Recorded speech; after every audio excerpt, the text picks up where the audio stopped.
Look, I need to get this out because I'm sitting in this plane right now and I can barely think straight. 3 hours ago, I was having a normal Tuesday at work when my phone started blowing up. My sister Charlene was calling me over and over. And when I finally picked up, she was practically screaming into the phone that mom and dad sold my car. My car. The 2019 Toyota Camry that I bought with my own money, that's registered in my name, that I've been making payments on for 2 years. They sold it for $15,000 while I was at work 3 states away. But here's the thing that really gets me. This wasn't some desperate financial emergency. Dad has been planning this for months. Charlene told me everything through her tears because she was so freaked out by how calm and calculated he was about it. Apparently, he's been telling people around town that I owe them money for raising me, that 18 years of feeding and housing me means I'm basically in debt to them forever. He had paperwork ready, knew exactly who to sell it to, had the whole thing planned down to the minute. The buyer was this guy Walker who lives 2 streets over. Dad had been talking to him for weeks about getting a good deal on a reliable car. Walker thought it was legitimate because why wouldn't he? My own father was selling it, had the keys, knew everything about the maintenance history. Dad even had some fake story ready about how I was moving overseas and needed to sell quickly. When I finally got Dad on the phone, he wasn't apologetic or panicked like you'd expect someone to be when they just committed what's basically theft. He was methodical.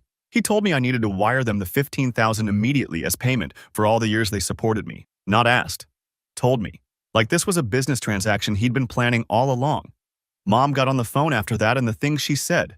I can't even repeat most of it. But the core message was clear. I was a financial burden for 18 years, and now it was time to pay up. She said they'd changed the locks on the house. My room was already being rented to someone else. And if I didn't send the money within 24 hours, they were going to start selling my other belongings that were still stored there. The worst part is how organized they were about it. This wasn't some impulsive decision or a family crisis. Dad has been building this narrative for months that I somehow owe them for my childhood. He's been telling relatives, neighbors, anyone who'd listen that I was selfish for moving away for work, that I abandoned them after they invested so much in raising me. My sister was crying because she realized they'd been setting this up as some kind of lesson. Dad kept saying I needed to learn responsibility, that I'd been too comfortable thinking I could just live my life without paying back what I owed them. Mom was nodding along like this made perfect sense, like selling your adult child's car without permission was some kind of reasonable parenting strategy. But here's what they don't know. I've been expecting something like this for 2 years. Not exactly this, but something. Ever since I got the promotion and moved to Chicago, there have been comments about how I think I'm better than them now, how I've forgotten where I came from. Dad especially has been weird about my success, making little digs about how easy my life is compared to his. So I've been preparing.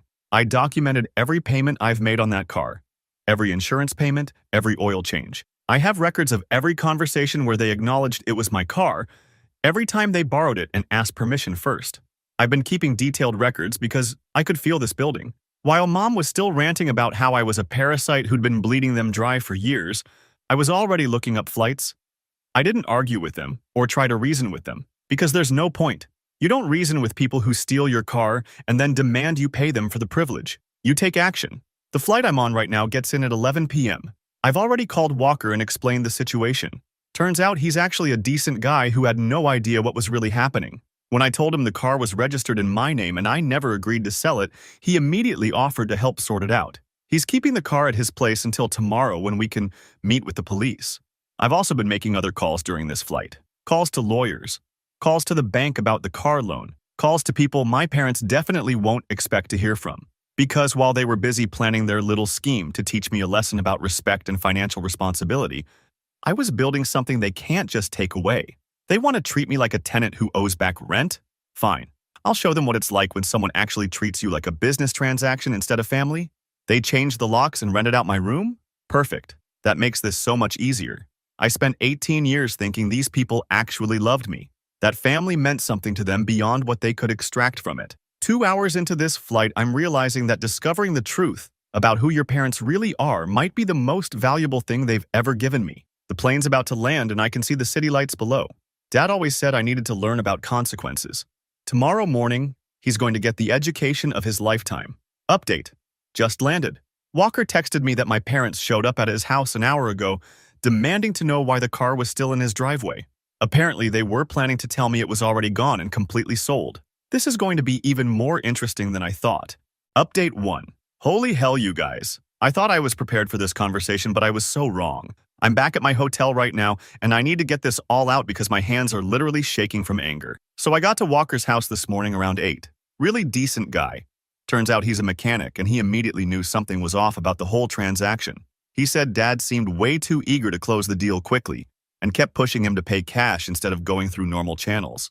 Walker had been planning to run the VIN check today anyway, which would have shown it was still registered to me. We drove over to my parents' house together because I wanted a witness, and frankly, I needed the moral support. I rang the doorbell and Mom answered, looking completely shocked that I was there. She actually asked me how I got there so fast.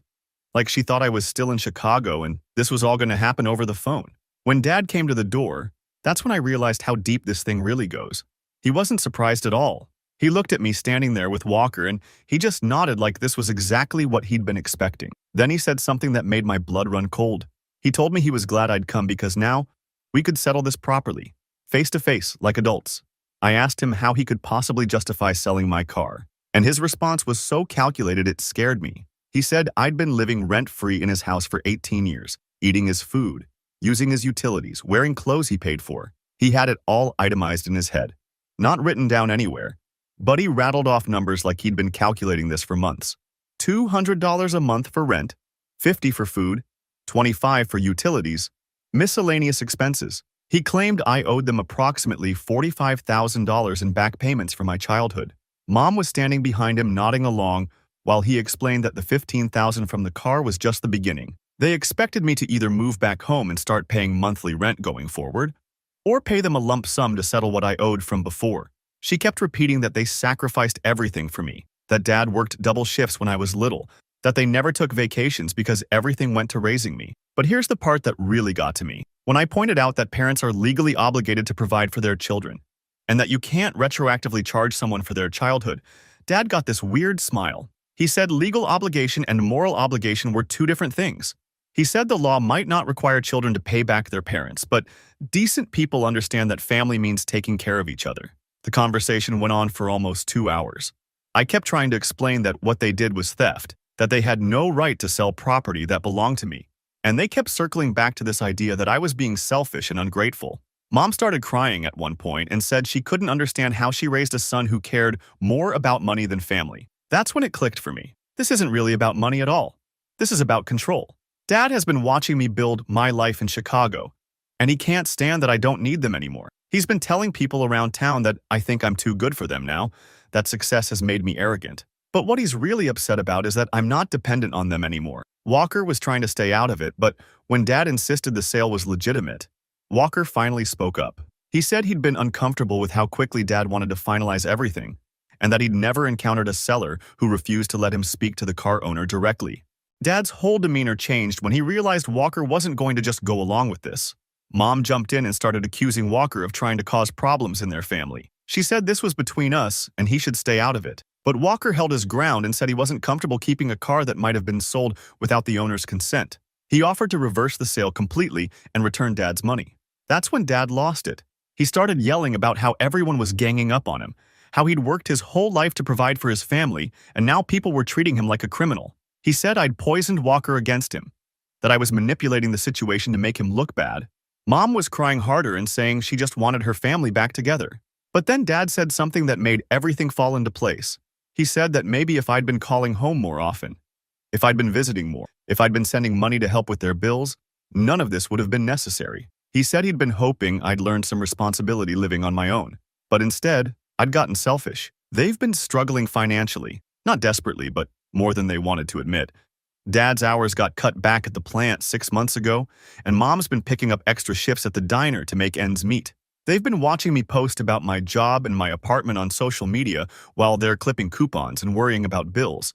I asked them why they didn't just talk to me about money problems, and Mom said they shouldn't have to ask. She said family is supposed to look out for each other without being asked, that I should have been sending money home already. Dad said real men take care of their parents when they get older, that this is how things work in families that actually care about each other. The whole thing is so twisted. They convinced themselves that taking my car was some kind of life lesson about family responsibility. They genuinely believe they're in the right here. Dad kept saying I needed to learn that actions have consequences, that you can't just abandon your family and expect no repercussions. Walker ended up leaving with my car keys and said he'd park it at his shop until we could get everything sorted out legally. He told my parents he respected their right to have family disagreements, but he wasn't going to be part of what looked like theft, regardless of the family dynamics involved.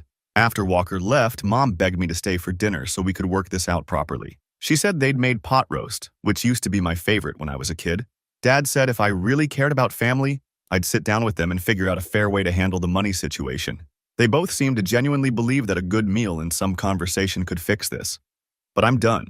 I'm so completely done with their manipulation and their twisted logic about what family obligations mean. I told them I'd be back tomorrow with paperwork to officially reclaim my car, and that if they interfered with that process, I'd be involving the police.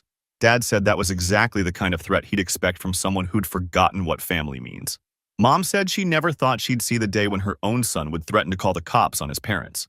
I'm sitting in this hotel room right now, and I keep replaying the whole conversation. Part of me wonders if I'm being too harsh, if there's some way to salvage this relationship. But then I remember how calculated Dad was about the whole thing, how they both seem to think they're entitled to control my life and my money just because they're my parents. Tomorrow, I'm going to the police station to file a report and then to a lawyer to make sure I understand all my options. I've also been doing some research on my own, and I found out some things about their financial situation that they definitely don't know. I know. This is far from over. Edit. Thank you all for the support in the comments. A lot of you are asking about the research I mentioned. I'll explain more in my next update. Right now, I need to focus on getting my car back legally, but there are definitely some other things my parents aren't being honest about. Update 2. You guys, I don't even know where to start with what happened today. I'm exhausted, angry, and honestly a little shaken by how deep this whole thing goes. But I promised I'd update you on the research I mentioned, and holy hell, it explains everything. So this morning I went to the police station first thing. The officer I spoke with was actually really understanding about the whole situation. Apparently they see family disputes over property more often than you'd think, especially when adult children move away and parents start feeling entitled to their assets. He took a full report and said that since the car is registered in my name, and I never gave permission for the sale, it's pretty clearly theft regardless of family relationships. Walker met me there and handed over all the paperwork from the transaction. The officer looked through everything and confirmed that Dad had forged my signature on the title transfer. Not just signed my name, but actually tried to copy my signature style. Walker said he'd wondered why the signature looked hesitant when Dad was signing it, but he'd assumed Dad was just nervous about the sale. Getting the car back was actually the easy part. The hard part was what I discovered when I started digging into their finances while I was waiting at the police station. Remember how I mentioned doing research? Well, I'd been suspicious about their money problems since Dad's whole speech about struggling to pay bills, so I did some checking. I still have access to the family insurance policy because I'm listed as a beneficiary. When I logged into the account to update my contact information, I could see the payment history. Turns out they've been 3 months behind on payments for almost a year. But here's the interesting part. They weren't behind because of Dad's reduced hours. They were behind because they'd been taking cash advances on their credit cards to cover other debts.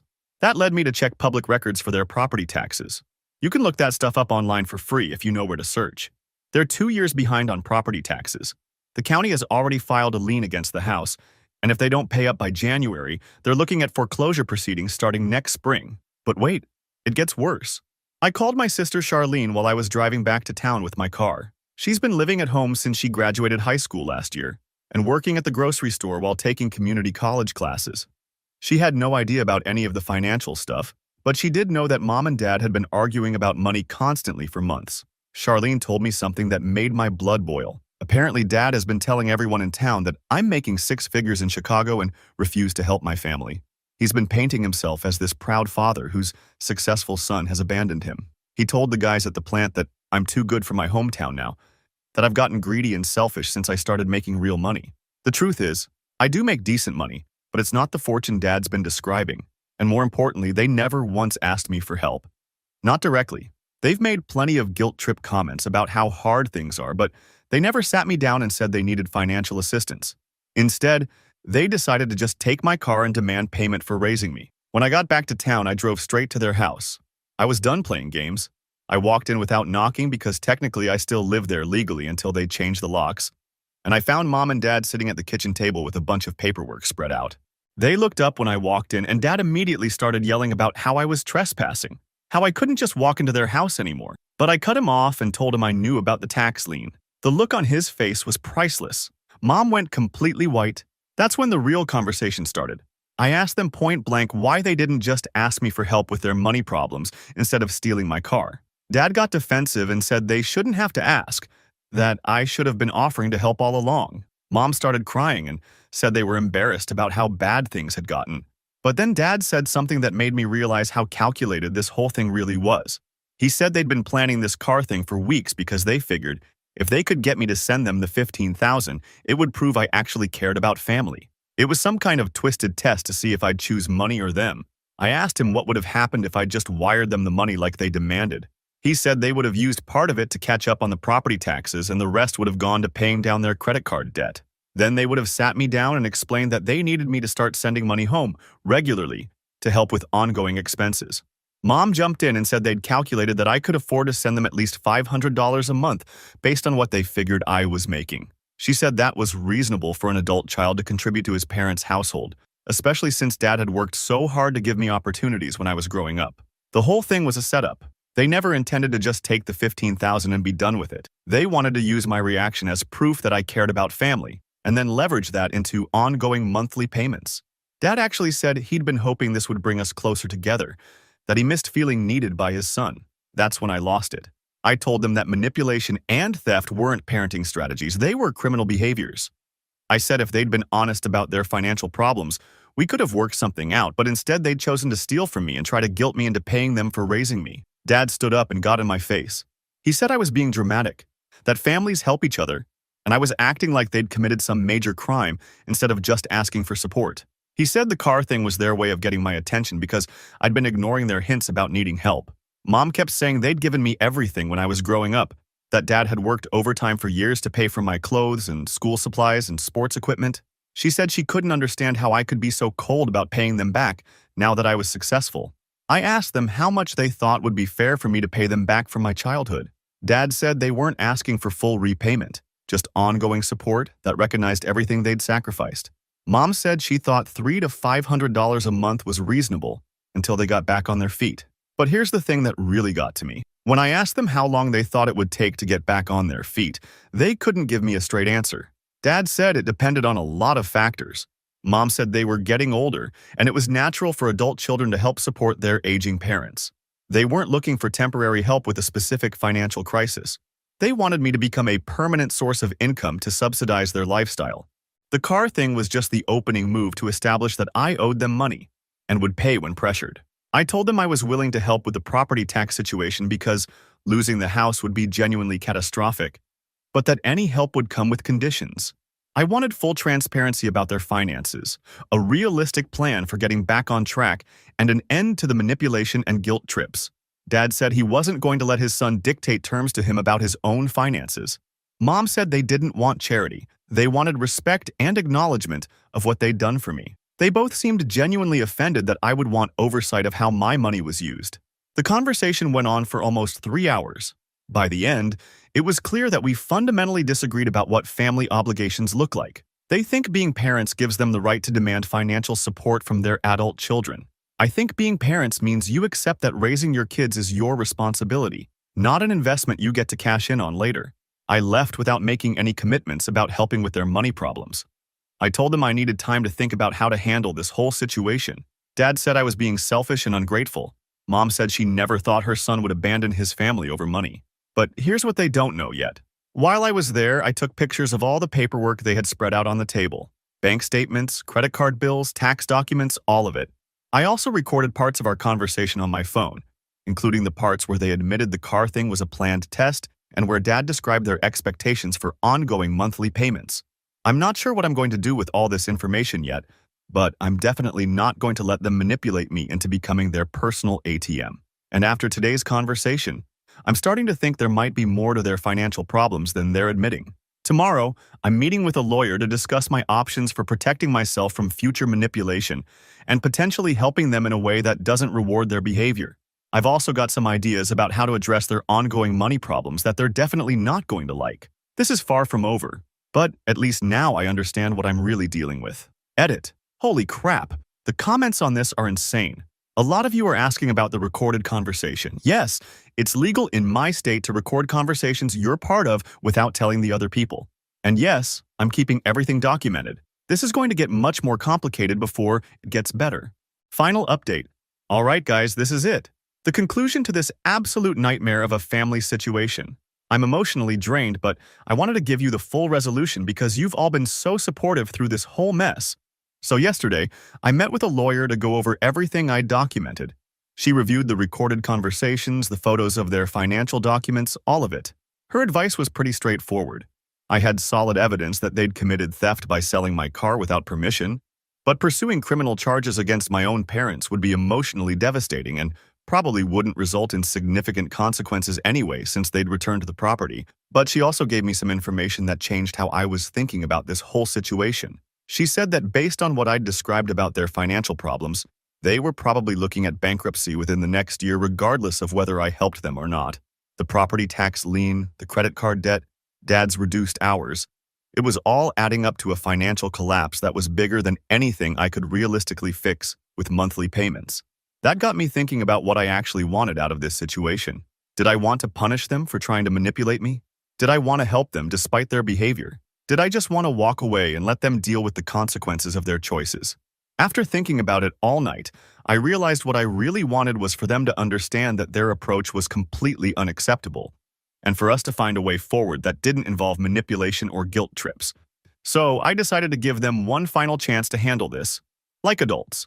I drove over to their house this morning and asked them to sit down for a serious conversation. I told them I'd spoken with a lawyer and that I could pursue criminal charges for the car theft if I wanted to, but that I was more interested in finding a solution that worked for everyone. Dad immediately got defensive and said I was threatening them, that I was using lawyers to intimidate my own parents.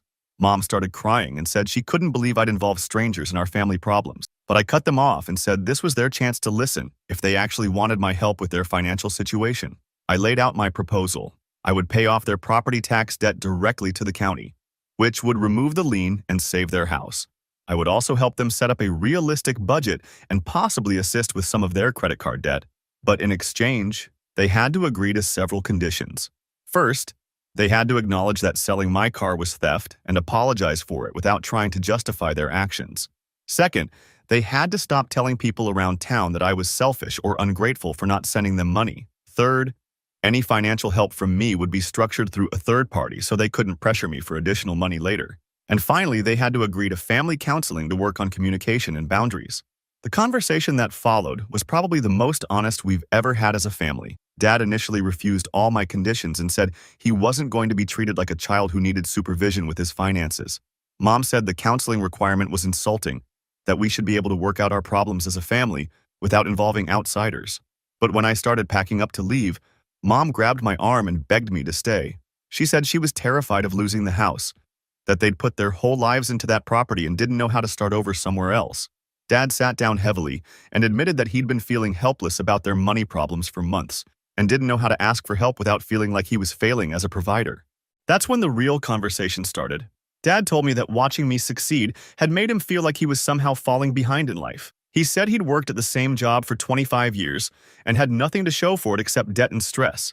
When his hours got cut, he felt like he was letting down everyone who depended on him. Mom said she'd been embarrassed about their financial problems and didn't want me to think they were bad with money. She said they'd been hoping to figure things out on their own without burdening me. But as the situation got worse, they started feeling resentful that I was doing well while they were struggling. The car thing, according to Dad, was supposed to be a wake-up call for me about family responsibility. He genuinely thought that if I cared about them, I'd immediately send the money and then they could explain what they really needed. He didn't see it as theft because in his mind, family money should be available to help family members in crisis. I asked them why they hadn't just been honest about their problems from the beginning. Mom said they were ashamed and didn't want to look like failures to their successful son. Dad said he'd been raised to believe that asking for help was a sign of weakness, and he'd been trying to find a way to get support without actually having to ask for it. We talked for hours about their financial situation, their expectations for family relationships, and my own feelings about being manipulated and guilt-tripped. By the end of the conversation, I think we all understood each other's perspectives better, even if we didn't agree on everything.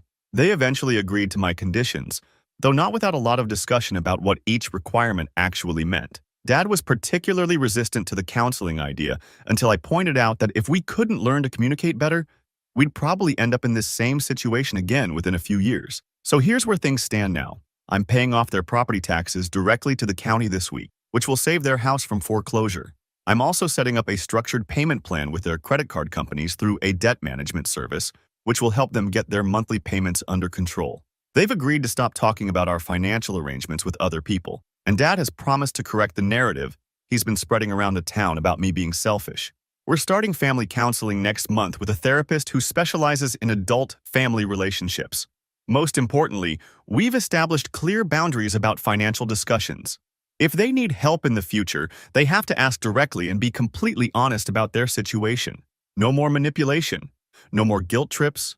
No more taking my property and demanding payment for it.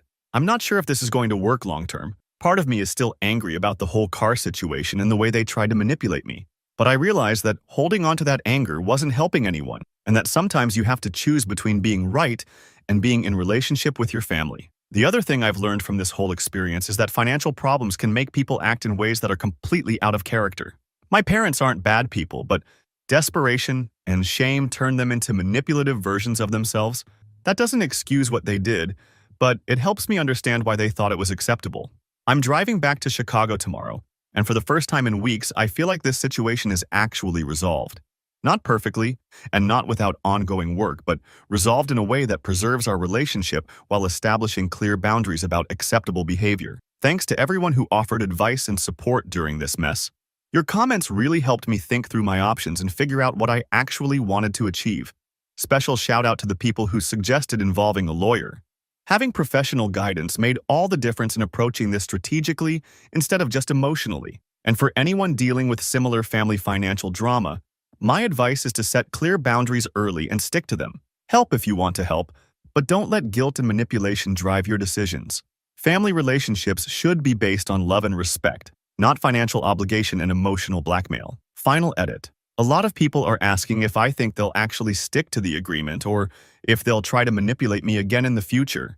Honestly, I don't know. But I've learned that I can't control their behavior, only my response to it.